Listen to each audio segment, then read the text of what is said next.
last year, and now this year I'm just going to be smooth sailing, basically. 154 got flipped upside down a little bit on December 22nd. What was your take on that fight? Who do you think won? When I watched it at first, I was like, wow, like I didn't expect that, decision to come. And I guess I still don't really, looking back, I don't know why I would have expected it. I would have thought that, the champ would have kept the title in that circumstance, but then going back and actually rewatching the fight, I was actually more leaning towards Harrison, after I rewatched the fight. You got to watch it round by round and really pay attention, because it looks almost like he's kind of, tentative and scared almost in the fight. But then when you go back and look at it, he was actually doing some really clean work and really good work. So looking back, I actually agree with the decision, but I also could see how the champion would have kept the title, you know what I mean? But it definitely does flip the division upside down, for sure. Who's the best at 154? What would you say? I know you want to say you're the best, but... Well, it's hard to say right now because it was such a close decision that Harrison just won, but it's got to be between Harrison and Charlo, to be honest. But there's a lot of good talent at 154. So you have Hurd at 3? No, okay. Well, Hurd's definitely probably at 1 right now, honestly. Hurd's probably at 1 right now. And then you can't even count out Lara too, you know what I mean? Because that was such a close fight, you know what I mean? So being that Charlo and Harrison gotta work their stuff out, because they gotta work that out. They're gonna have a rematch, get that handled, you know what I mean? And I think if somebody wins that fight definitively, they'll, maybe be at 1 or tied with Hurd. But right now, Hurd's the one who's really, I think, at number 1, and then them at a close second right there. And then Lara is actually somewhere in between there too.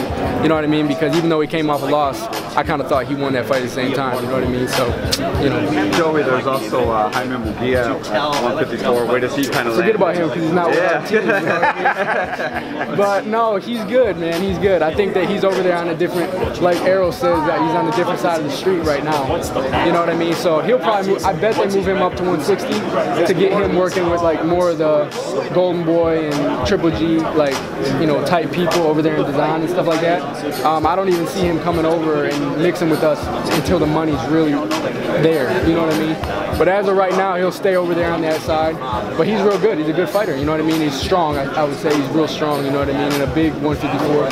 But yeah, I don't really pay attention to him very much because he's on a different, you know what I mean, different area. And with that in mind, I guess, with your own career, I mean, is that something that you're kind of thinking about? Obviously, it's nothing I feel fighters want to look forward to. I mean, just kind of promotion, because you want to prove that you're the best, regardless of all that, right? Oh, I'm only a prospect. I got 5 fights right now, but these years are going to go by fast. So obviously, I do look ahead. You know what I mean? And I'm looking at the landscape of the whole division and things like that. And I know, I'm going to be in a couple of years. I'm definitely going to be on their radars very highly. So I'm looking forward to it. You know what I mean? Who's the easiest of the top 4 you just mentioned, based off of your style? So we're talking among Charlo, Hurd, Lara, and Harrison. They're all gonna see that it's a different thing. You know what I mean? I'm young right now. I'm paying my dues, but all of them are very. I'll tell you this. Lara's probably the hardest out of all of them. You know what I mean? Even though he did come off the loss, the most technical is always going to be the hardest. You know what I mean? Fight. But at the same time, even that, I definitely put myself right up there with all of them, even right now. So. What are some names you sparred? Sparred with J-Rock. J-Rock quite a bit of rounds, actually, when I was out in California. Amir Khan. Oh, you're back in Michigan now? I'm back in Michigan. Oh, okay. Yeah, you're not at Andre Ward's gym anymore? No, I moved home. I moved back to Michigan. I wanted to move back to Michigan. I'm getting a ton of support there. You know what I mean? It's good. I'm doing a lot of promotional stuff there, and it's just good for me to be at home at this point. But sparred with J-Rock a lot, Peter Quinlan, Amir Khan. There's been others, but that's a good amount. Trying to get some name association. Yeah. Amir Khan looks like he might be fighting Terence Crawford soon. Yeah. What do you think about that fight? How did that fight play out? Oh man, that's a good one, man. And I'm real cool with Amir.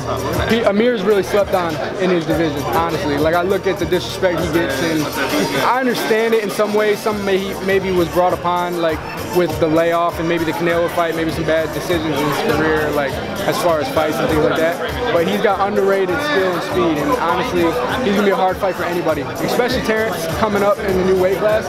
It's gonna be a great fight for both of them. Do you feel that speed?